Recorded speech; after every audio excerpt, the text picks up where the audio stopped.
Hey, welcome back to Her Restored Spirit podcast. I am so excited because today is my 100th episode. I have been thinking about this episode for 100 episodes. One of the things that this is the milestone for me is because I told myself in the very beginning I would do 100 episodes before I would decide it's not working, before I decide that it wasn't for me, before I decided anything about the podcast. I would do 100 episodes and then evaluate. And today it is. Today is the 100 episodes, and I am so excited that I pushed through the learning how to do it and the what do I say and all of the transformations that I had to go through in order to get here. And that's what I wanted to talk about today, because as I was thinking about this journey, as I was thinking about the growth that I've had throughout this process, and hopefully the growth you've had as you've been on the journey with me, and then I just realized that so many times we need to give ourselves permission to grow and to change and to transform and to work on ourselves, not in a way that's selfish or self-centered, but in a way that we can really step into who God's called us to be. Because sometimes it appears selfish, or it appears self-centered, or it appears prideful, and that's not the intention or the intent or the purpose at all. And I wanted to start today by just talking about transformation in general. This past weekend, we did a huge landscaping project. We planted over 20 trees and shrubs, and we created an island kind of thing out of nothing, which that won't be finished until spring, but it's there. We figure while we have the equipment, we'll go ahead and get that going, and we'll cover it and protect it so we don't lose all of the extra dirt and sand and everything we did to build it up. But instantly, over the course of 3 days, my blank canvas yard, it's in the front, it's probably about 1.5 acres, almost 2 acres, and there was really nothing there. And over the last 4 years, I dreamed about what it could be. And one of the things that I realized is I love trees so much. I mean, my logo is a tree. That's how much I love trees. And one reason why I do is because of the symbolism of it. But all of a sudden, within 3 days, this blank canvas turns into a forest. And we mixed some more mature trees and some smaller trees, fast growing, budget wise, we had to play around with that. But it was instant gratification. We go and we see, and we got this gorgeous, gorgeous autumn blaze maple, and it has beautiful leaves. It's tall, it's 20 feet already. And it just is gorgeous. And I look out and it's still muddy. We have a lot of work to do still, and we have to put mulch down and, protect it. But in a sense, it's transformed. It's changed, and it won't go back to the way it was. And it's gorgeous, beautiful. There's so many colors right now. And then I look at the weather, and over the next couple of days, it's going to drop into the low 20s at night.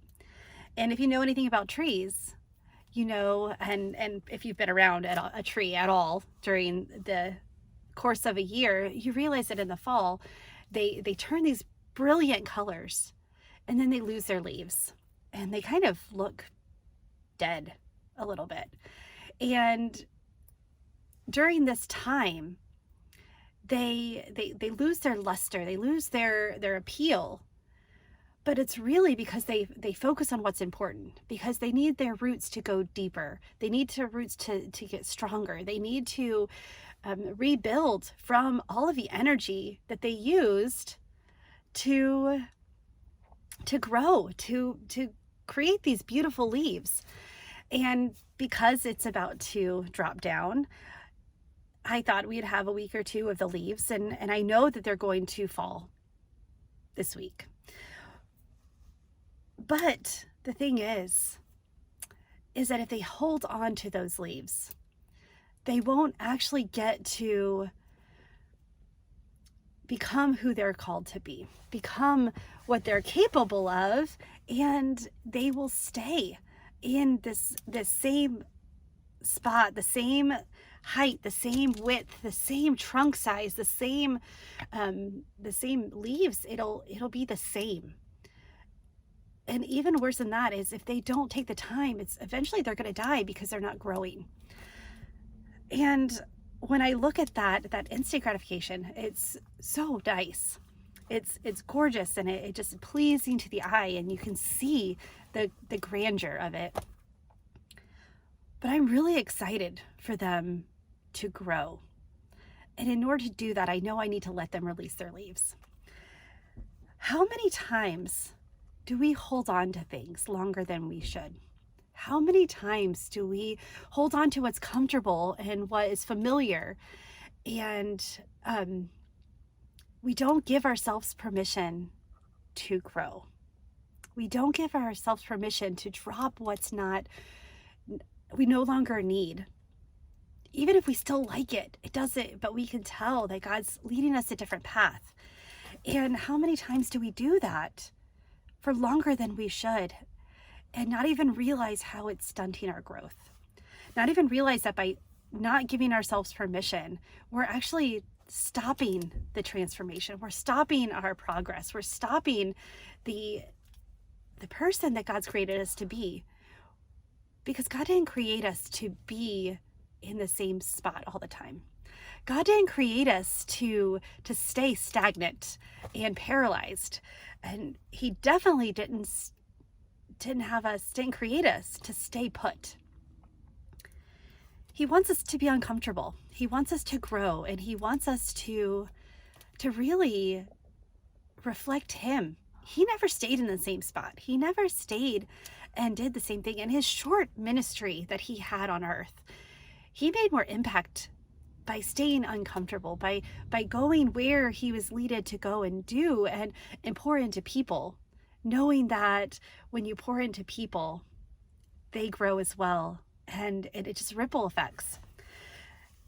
And not only do we have to give ourselves permission, but we need to give our friends permission to grow.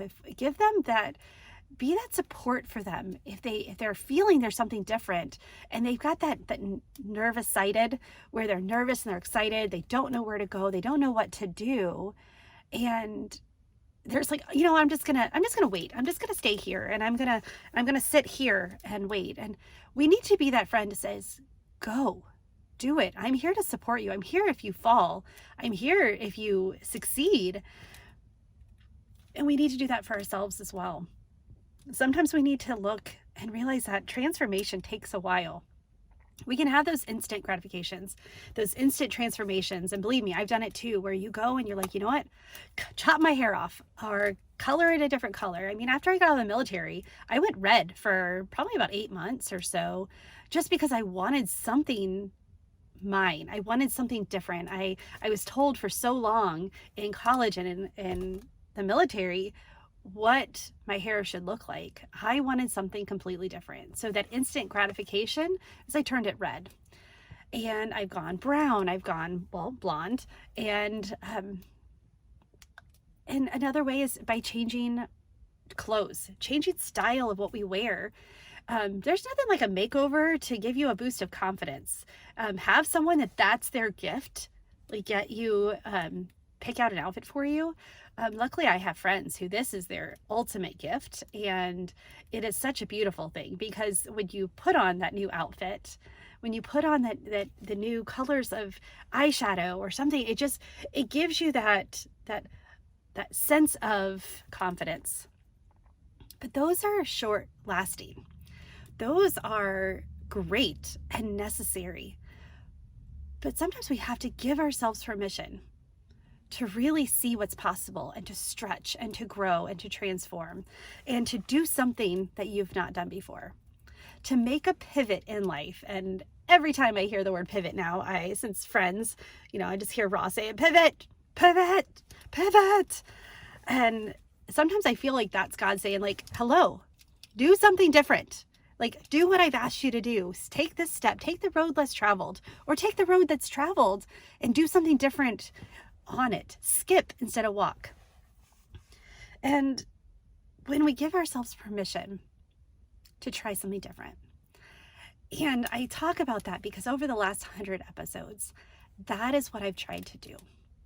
I've tried to give myself permission to try different things, to pivot where necessary, and to grow in the way that God wants me to grow, and just be aligned with Him and like feel His leading.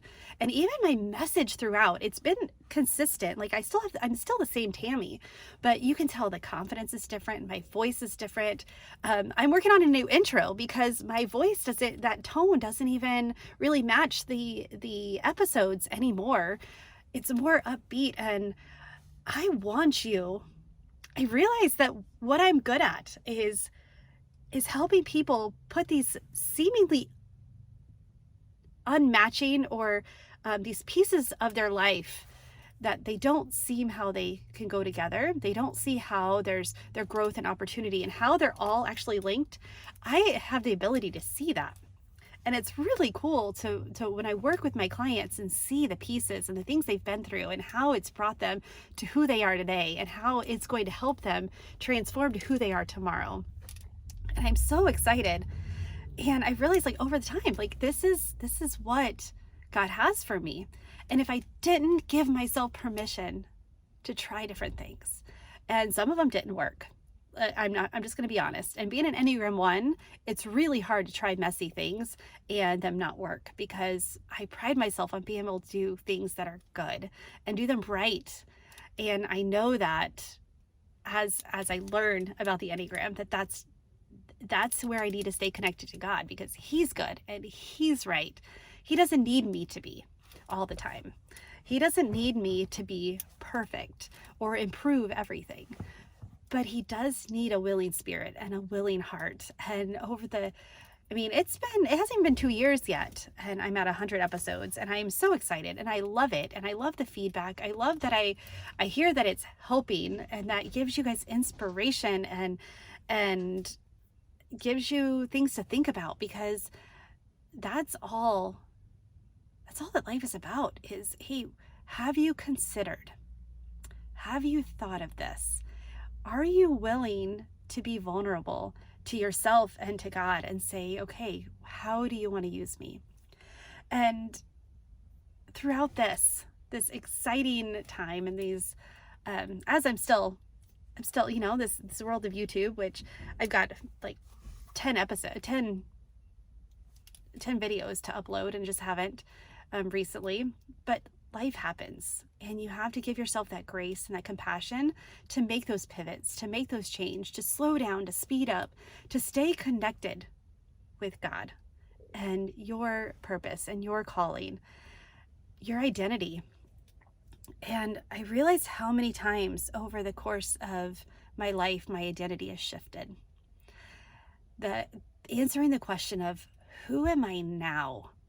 And giving myself permission to really to grow into that and change as necessary, because if I stayed the same person I was when I graduated high school, we'll just say that, because even throughout high school, even in high school, that shifts of as you figure out what's important to you and what's not. But if I stayed the same person I was in high school, I was a nice person. I was kind. I had a lot of friends. I was well liked. I was soft spoken, unless you really knew me. I was driven, and I was willing to work behind the scenes really hard. And even that transformation of getting out in the visible, becoming visible, was not easy for me. This is not, because growing up, the message that I heard is you have to work hard and you need to elevate people around you, which I still think that's true, but you don't do that by making yourself smaller or making yourself invisible. And I would work behind the scenes, and I knew I was good at what I did. I knew that I was helping others. But it was mainly because I was afraid that of what people would think if I would stand out and do it on my own. And if I worked really hard, then someone would give me permission to go to the next level. And sure, with the military, that kind of works. You know, you work really hard, you make your boss look good, you check all the boxes, you learn your job, you become proficient and an expert at your job, and they move you up. And so you are given permission by getting promoted. But in life, there's no promotions. There's nobody really watching and doing a little report for you every year saying, okay, well, you're ready for this. This is something you've got to do for yourself. You got to give yourself that attaboy and realize that, okay, I have what it takes to go to the next level. I have what it takes to step out and do what God's calling me to do. No matter how nervous it makes you or fearful, and realize that fear is just an emotion and you don't have to be controlled by it. So what I'm saying and what I want to do today is I just want to give you permission to try something new. We all have these things that, like, if I could, or I should, or I want, or these dreams that are deep inside of our heart and are brewing in our heads. What if you did one step towards it? What if you asked yourself, who am I today and who do I want to be tomorrow? And you really just stepped into this identity that'll get you there. And I know that, you know, there's that identity in Christ. But did you know that if you're not stepping into your strengths, if you're not doing and using the gifts that God called you, then you're not honoring Him. You're not, you know, He uniquely crafted you for a purpose. And He gave you the identity, yes. And He will help shape it for you. But there's things you get to do and you get to choose and you get to try. And we only have one life. And I look back at these 10 years and in the 15 years since I've lost my mom. And I was in 5th grade, I believe, when I lost my babysitter. When she died on the way in an ambulance, and it affected me so much because that was the first time that it really was somebody who was close to me. I mean, my first memory is at my grandpa's funeral, and it was such a moving because I remember faces and seeing the hurt and the pain and the joy and the life with that, and I realized that these messages, these incidences, these circumstances shaped who I am. They shaped what I see and the lens that I see things. They don't get to decide for me how much they're going to shape me, but they do get what elements do I want to take from that. And the element is I recognize people. I recognize hurt and joy and love, and I recognize that these identities that people hold, and I see them shift over time. I see them develop and I see them grow, and then I see the people that don't. I see the people stuck in their circumstances that are not pushing themselves just slightly. They're not giving themselves permission to grow and change and pivot and get out of a situation they don't want to be in. They look for those instant gratification changes, and then they get frustrated when they don't last. They plant the trees, but then get upset when the leaves fall off and they can't see the change anymore. And then it just looks like everything else. And I don't want that for you. Asking yourself the question, who am I now? Through every transition of life. And I am excited to say that I am actually, even in this last couple of months, I have stepped into a new identity, and I'm answering that question again. I've realized that this is a question we have to answer over and over and over, and I don't think we should ever stop asking, who am I now, and what do I want, and how can I serve? How can I be the best Tammy, so that way I can take care of my people the best? And because that's what we need to do. When I hold myself back, when I don't give myself permission to do the next thing, and it actually, it stunts my growth. It keeps me from fulfilling my purpose that God set out for me and being a part of that. He doesn't need me to help him, but he allows it. Like, he wants us to join on the journey, but we have to get uncomfortable. We have to be willing to get to stretch and do those things and answer the question of, who am I now and who do I want to be? Have you asked yourself that? Who was I yesterday? What can I appreciate from her? What did she teach me? And what can I take with me to who I want to be tomorrow? What do I want to do? What do I want to stand for? And what will I be able to do if I give myself permission and give my friends the permission to grow and change and shift and encourage them along the way, even when it's difficult? I just can't wait to see the next. And I love where I am now. And I love that you've been on this journey, and I can't wait to see what's coming next. I can't wait to see what the next 100 episodes is going to look like, and how I'm going to grow, and how I encourage you to grow. And I just know that you guys mean so much to me, that when God, and this is super vulnerable, because again, I grew up be behind the scenes. At church, I work production. I help with the cameras. I help with the lighting. I make the people on stage look good. And I was doing the camera one day, and I was shifting and working on a shot. And I heard God say, "Why are you still standing behind the camera when I asked you to get in front of it?" And my answer was, because I don't want to be in front of it. And this is when the idea of recording this with video and not just audio, there's a safety that's there with recording just audio. One is I can just be in my jammies, and my hair is not much different than it would be.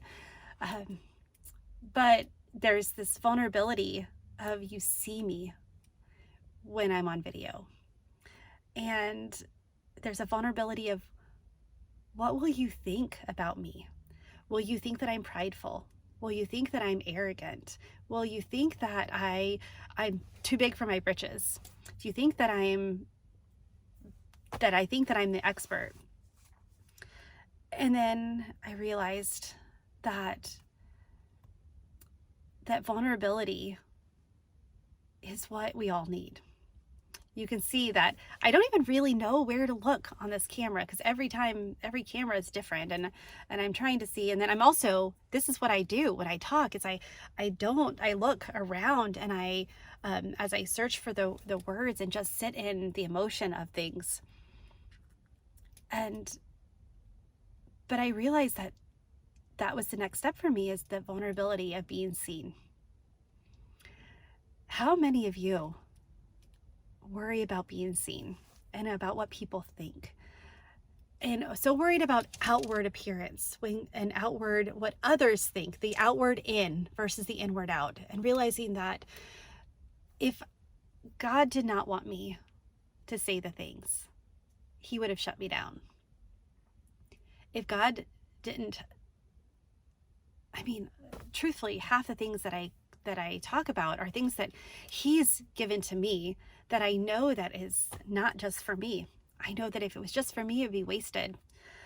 I knew that even losing my husband, this experience wasn't just for me, that I could use it for good, that I could use it because if it was just about me, if the world just spun around me and everything was about me, it would be wasted. And it's not. But if I show up and give myself permission to be vulnerable, then my hope is you give yourself permission too. My hope is that you join me in this journey of self-discovery and growing, and realize that it's not about us at all. It's about our people. It's about the people around us who are about to go through things that we've already been through. People that we can have compassion for. It's about taking care of our people and doing it well. And in order to do that, we have to give ourselves permission to do things that are uncomfortable. And I just want to say, like, I appreciate you so much, and your willingness and the vulnerability, the messages that I get, and the comments and the DMs and the emails that I get are so moving, because some of your stories you've been through a lot. And you are such an overcomer. And you're so strong, whether you realize it or not. And you have so much to offer. You have so much to give your people. And the thing is that we have to stop worrying about what other people think. And we have to just connect with who God says we are. And answer the question of who am I through the lens of God, through the lens of Jesus, and then do the things that he's asked us to do. Whether we fail first attempt at learning or we succeed, which what does success even mean? I mean, my definition of success looks really different than my friends. And we laugh about it, and we encourage each other to explore that more, because my success is not having a high rise. My success is showing up and being a good model for my kids, and having a support system. And my success looks different than your success. Neither are wrong, neither are better, but they're both so important. And I just want to help you answer that question of who am I now? I want you to see what you're capable and see how the pieces of the puzzle go together. You may not be able to see the big picture, the picture of the puzzle outside the box. But together we can start seeing how little patches go together, and you can start to see the clear picture. And I have a group forming, and I am so excited. It's going to be a very small group, and but we are going to go through the question, who am I now? We're going to look at, as one of my clients said, the essence of who I am, what fears we have, the communication, where do we need to give ourselves permission, and how do we step out of this stuck, paralyzed feeling and really step into that thriving life that we all crave. And the funny thing about the thriving life is you get to define that too. And I was talking with my coach, and we were talking about identity, and we were talking about thriving. And she's like, Tammy, what does thriving mean to you? And we talked about it, and she's like, because that's not my definition. My thriving life looks like this. And she described hers. And she's like, that's the beauty of what we do, is we don't have to have a cookie cutter approach to things. We don't have to look at the world the same way. Not everyone, every one of my clients define it differently. And it's such a beautiful thing. And I get to go on that journey with them. But now I just see how connection and doing it and going on the journey together is so important. This group is going to start in just a couple of weeks. It's going to be small, and we are going to, use the same process that I have been working with my clients, but in a very intentional way, to focus on the who am I now and how do I embrace the season of life that I'm in? And then how do I take this for the rest of my life? How do I allow these things to grow me and to become who I'm called to be through every season, every every area of our life, that transition that we all go through, from like every time there's a big life change. If you're interested, well, you should be interested. You need to be part of this group. If you have this inkling, if you ask yourself that question of who am I now, and you really want the answer, sign up for a discovery call. We're going to see if it is a good fit for you. I want to make sure that this group that I'm forming are action takers and are ones who are really, they're not perfect. They don't all know where they're going, but they know that there is a path, and they're ready to be vulnerable to get there. And so get on a discovery call. Let's chat and let's see what's possible, and get you in there, and get you in there soon. And there's a couple of early bird bonuses that are, so if you're one of the first people, and I will do an extra call with you, just to get your roadmap, to get your plan, to see where is God highlighting. And I'm so excited to share that with you. But for now, I'm going to close this 100th episode, and I just can't wait for 100 more. I can't wait to see where the journey continues, and that we take this.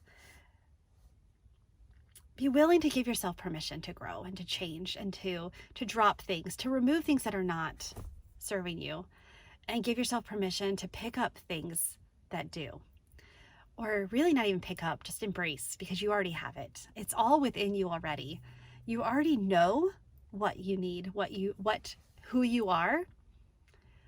Sometimes we just need that space to explore. We just need that space to really look at it and embrace it. Well, with that, I'm going to close. I'm just so excited that I made it to 100 episodes. I honestly did not think that it was going to be possible. I didn't know that I had 100 things to say. And what do you know? I have a few more than 100 things to say. And I just want to say thank you again for being on this journey. And I can't wait.